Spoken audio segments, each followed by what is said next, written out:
there! Welcome back!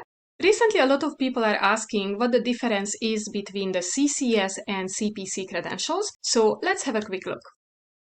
We are going to review 5 seriously important differences that you need to be aware of before deciding which credential is the right one for you. Difference number 5, what they cover. The CPC deals with professional fee coding, so with this credential you will mostly read clinic visits, surgeries, anesthesiology records, psychotherapy notes, diagnostic evaluations, and so on. Because as a CPC, your job is to review providers' notes and charge for anything and everything they perform and need to get paid for. Think of it like you are charging for their salary or hourly wage. In contrast, as a CCS, your responsibility is to get the facility paid. Facilities also have their own charges because they have to cover the infrastructure, the technicians, the nurses, drugs, the machines, everything inside a hospital. If you decide to do the CCS, you will mainly review inpatient and outpatient surgeries, ancillary services like radiology results,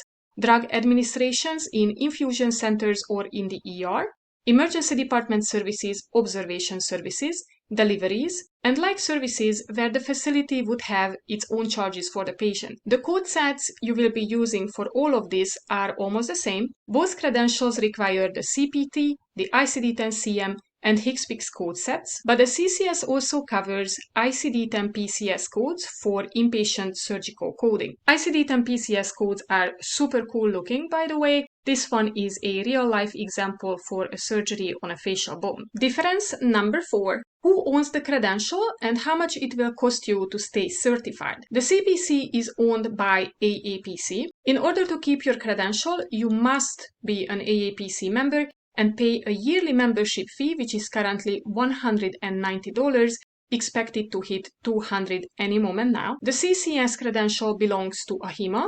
Here, you don't have to be a member. Instead, they charge a so-called recertification fee, which you need to pay every other year. It is $218 as of now, but again, we only pay this every 2 years, so the CCC is cheaper than the CPC.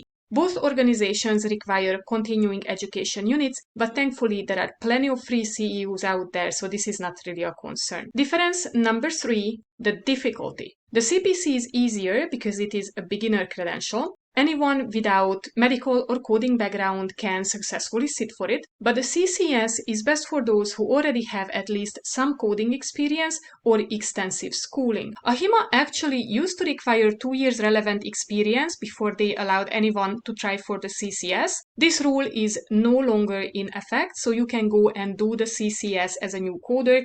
Just be aware that the level of the exam reflects the knowledge of someone with years of experience in inpatient and outpatient coding. As for the exam layout, the CCS is much harder than the CPC. On the CPC, all questions are the same, multiple choice with 4 answers offered. On the CCS, there are multiple choice questions like that as well, but also some questions where more than 4 answers are listed, and you have to pick the correct 3, 7, or 10, or however many correct answers. If you pick more or less than necessary, you lose points on the CCS.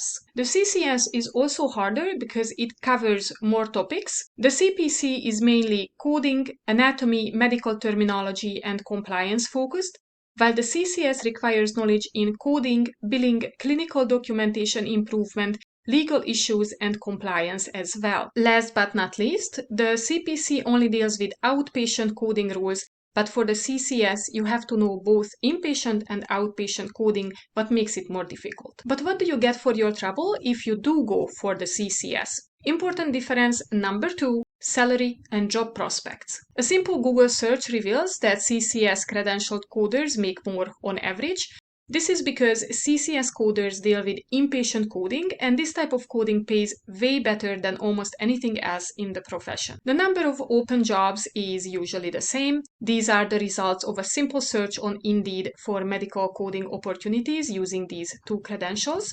I would like to note, though, that different regions of the country prefer different credentials. Before you make your final choice, make sure you check your local employers for what they want. As for the competition, AAPC currently has 172,000 certified members across their different credentials. They don't publish the exact number of CPCs, but because most of us start with that credential, I would say it's safe to assume that at least 120,000 members should have it. Compare it to the CCS, which was held by only 31,355 professionals in the year 2019. Unfortunately, that is the latest public data, so let's just say that this number is about 50,000 by now. But why do we need to mention this at all? Why is this important? Because you have to get your resume noticed, especially as a new coder. And in that, the CCS is better. Most important difference, number one, the CCS might get you a job faster.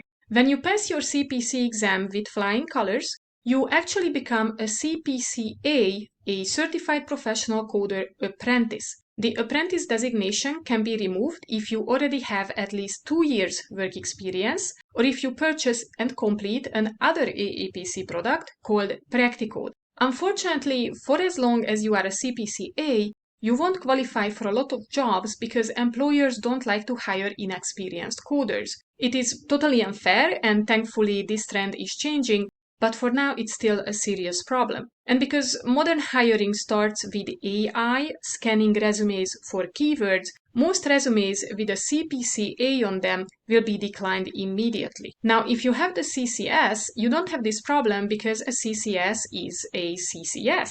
It doesn't have an apprentice designation after it. Of course, it still doesn't solve your problem of potentially not having experience, but at least your resume will have a good chance of making it to a human recruiter and not be automatically sorted out by the system. And now some honorable mentions. The cost to test for either of these credentials is quite high. AAPC charges $349 for one attempt and $449 for 2 attempts. And AHIMA is not much better, unfortunately. Here we only have one attempt, either for $299 or $399. This price will depend on whether or not you are an AHIMA member. Recall that AHIMA doesn't require you to be a member, but you still can choose to be one for discounts and perks like this. And finally, what are some alternatives to these credentials? If you prefer coding for providers but don't want the CPC for some reason, you might want to consider the CCSP from AHIMA. It covers more or less the same topics as the CPC, it's just from AHIMA. You could also do an AAPC specialty credential, such as the CEDC for Emergency Department Coding or the CFPC for Family Practice Coding. These specialty credentials don't have the apprentice designation after them, nor do they require you to hold the CPC first. There are also the Billing and Practice Management credentials, not to mention the ones for clinical documentation improvement. As for the CCS, the main substitutes, although not the same, could be the RHIT or RHIA or the Inpatient Clinical Documentation Improvement credentials. These are just some of the differences between these two credentials, but I hope you came a little bit closer to deciding which one is the right one for you. For an honest review of an AAPC specialty coding course, check out this video. For medical coding study tips, click that one. See you there.